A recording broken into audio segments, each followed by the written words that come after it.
There's a bit of a fiddle with the paddles. Basically, the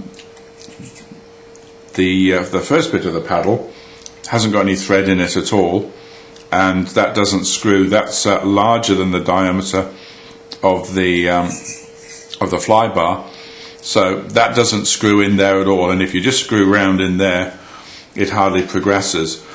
The narrower bit of the fly bar channel is on the outside of the set screws. So what you need to do is take these set screws out, so you can see once the fly bar has got up, and basically it's a matter of almost pushing this down. It doesn't thread very easily until you can see, it's a bit of a chore, until you can see the metal of the fly bar has got through the hole in the set screw retaining block just down there. Then screw it on a few turns so that it's obviously retained in there. Then you can put the set screws in. I found on the other side that it measured up as 175 millimeters between the collar of the seesaw and the edge of the paddle. So that's what I set mine to, and then blue lock tighted in the threads either side. When you're screwing up these paddles, be very careful of these back edges here. This is very sharp. It'd be easy to slice your wrist open, so just watch that. On one of these paddles, I couldn't get it to screw down past the grub screw holder, so I had to just pass a 3.5 millimeter drill down and drill it out. It goes down about 38 millimeters into the paddle. In terms of rotor head soft setup, Bob's covered this very well indeed in the Compass 600E, that's the Night E setup videos, but just running over it briefly. This is at mid-stick. First of all, we work up from the aileron servos. These have got to be square. There's a little locating hole just down there. That's where your bell crank should be at mid-stick, and these linkages should be all squared off down there. You haven't got an adjustable elevator link because that's an A-frame there, so you've got to check that these lateral cyclic push rods from the bell crank to the swash are the same length, and we checked those out with the vernier, and they turned out to be 48.5 millimeters all round, so they're exactly right.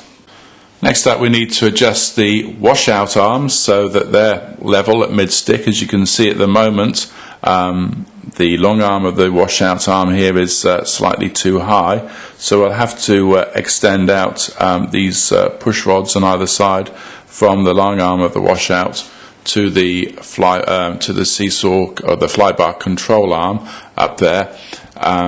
Just zoom up a little bit, and we'll lengthen these out until they're level. Lengthening out these push rods to 58.2 millimeters. They've got to be the same either side.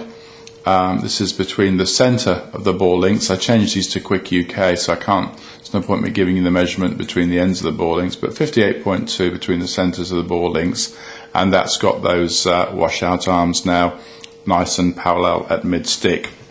And then as we carry on up the swash head, you'll also see that the fly bar control arms are parallel, bring it around a little bit, and parallel with the seesaw pivot bolt, and the same on the other side, and the fly bar cage control arm.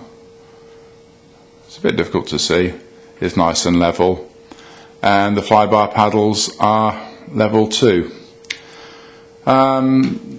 That's the basic setup down there. We've checked the alignment of the phasing ring. I've basically found that you could push this up all the way and butt it underneath the collar on the rotor head down there, and there's no danger. Just grab the tranny. I was a bit afraid at first if we put it too far up there might be some danger of the phasing pins coming out the block. on the way down. But you can see, let's have a look around here. There's still about 4 millimeters of phasing plane even at low travel down there, so there shouldn't be a problem with that. And that's given us, with 65% of the swash on the JR 9303 or DSX9 as I've got, that's given us about 10 degrees of movement either way, and there's still plenty remaining in there. To actually adjust the pitch on the blades, just come around a bit again. You can either adjust the link between the swash plate and the outer and the innermost the end on the arm of the mixer arm down there. This is mid stick, and these arms need to be a little bit, they're not parallel with the fly bar, they're angled down a little bit. The manual says 3 degrees, and the reason for that is to have them square off with the push rod. If you had them level with the fly bar, then you'd have a little bit of delta introduced because they wouldn't be square, and for equal movements of the swash plate you get a more movements translated to the mixer arm in one direction than the other. So that's why they're down a little bit, about 3 degrees. Just come around to the other side here, either way. And you can see the important thing is the just get this fly bar level, the square basically between the mixer arm and the push rod link down there. Now once that was all squared up, to get zero pitch on the blades, I did actually find that I needed to do a little bit of adjustment on the short ball links down there, and I turned those out by about 2.5 millimeters either side. If you increase the pitch by raising up the link from the mixer arm to the swash plate, I found that you lost the squaring off on the mixer arm down there, so that's why I thought it was advisable to tow out that link a little bit. So that's basically the setup of the head. And if you're wondering what the flashing blue light is concerned, no, I haven't joined the local Sunshine Coast Police Force. That's a very nice little Western Robotics LiPo guide. It's called the Sentinel. I'll just cycle the power on that, and basically you can see it going through the different colour cycles down there, and magenta, or not magenta, yeah, it is magenta, isn't it? Magenta or white is basically taken to be fully charged, and it then basically goes down through the colours. To red is obviously a no-go situation, and it's settable between 2 and 6S. You basically put a fully charged pack on there, have a little toggle, and it sets that. And there is also output for an audible alarm down there. So a little quick look over the heli. That's the new Align 91 pipe, which a buddy of mine has been trialling for a while on this T-Rex 700, and they're happy with it. So they've given it off onto me for a Chrissy present. There's our Beck for the fanless, the brushless fan down there. I've put it as far away as I can from the receiver and the satellites, and isolated it on this side. There wasn't a ferrite ring in the output, in the input, the power input, so I put a ferrite ring on. I thought that's important because we don't want any RFI transmitted back to the receiver.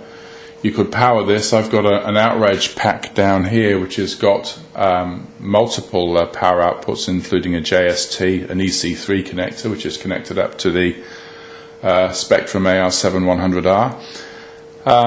You could connect it directly to that, or I've actually got a feed of unregulated voltage from the AR7100 down in there. Just so you can get an idea what the fan sounds like, I'll plug her in now, make sure we've got the right way around. So there's your speed controller having a beep. And put the light on. and your fan's busy at work down in there, can't really see very much. So we'll switch that out. Now one of the guys, I think it's Nolan Manley, has done some data recording on this and found that it basically uses about an amp and a half, so it's about the same as a servo under duress. You could put a switch in there, just an ordinary radio electronics type switch to switch it on and off, but I think I'm going to leave it fully connected up once I've done the setup.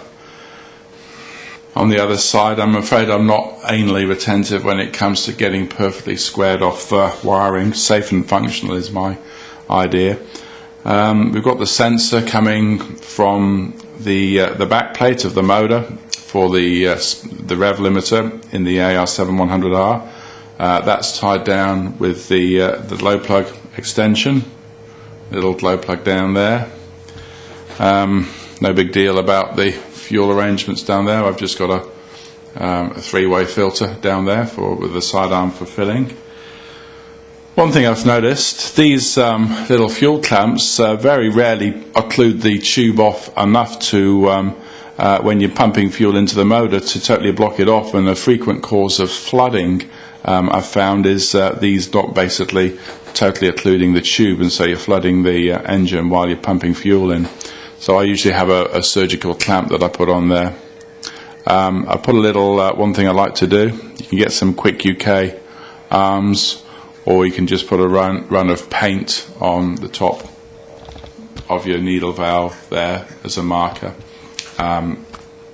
Zoom in on that so you know roughly how many turns you're out. The AR7100R sits very nicely in the radio tray. I've made a little cutout in the top for the single antenna, another cutout for the lead off to the LiPo, and a third one for the satellite extension. The satellite I've mounted on the top, but I'm not sure that's going to be its final resting place. I quite fancy sticking it down there. You're supposed to be 5 centimeters apart, but the most important thing is having these little antennae in different planes of polarization from each other. Drilled some holes in the receiver tray, and that's enabled to put a few cable ties in. There's the LiPo secured there on a Velcro bed, and a cable tie to secure it. The longest cable run is the gyro, basically, which comes all the way, and the tail servo, which I put it on the top. The swash doesn't. I've checked that the swash doesn't impinge on that. So we've got a bit more light on there. So that's a spiral wrapped tail servo lead and gyro leads all the way to the receiver. I've not had a lot of luck with Spartan gyros, I have to say, but so many people rave about them, they must be good. So this is my third one now, and I hope I'll have a bit of better luck with that than I've had in the past. We've got our BLS251 tail servo mounted there, and this cable doesn't pigtail very easily, so I've actually mounted this up with an extension, a servo lead extension on here with the plug, and the idea is if the boom gets ripped off, then the plug gets ripped out of the extension lead there and doesn't pull the guts out of the servo via the wiring. I'll have a little bit of a clean up later on. As I say, it's not a showcase wiring installation by any means, but that's just the way that I've done it. So we've got our Radix blades on the top, and in the box I had some Align 105 tail blades, so they've gone on there. And we're just about ready to fire her up for a little trim in the backyard, make sure that everything's functioning and trimmed out, and then we'll take her for a maiden fly this afternoon, hopefully. These are BLS 451 servos, as I mentioned in the past. There's been some problems with glitching on these, and sure enough on these I had some fairly alarming glitches when I first fired up, but after about half an hour of running it seems to have settled down and they're not doing any more. So I trust they're not going to do that in flight. Anyway, that's all for now. Hope you enjoyed the pretty limited build, and try and get the maiden flight up this afternoon.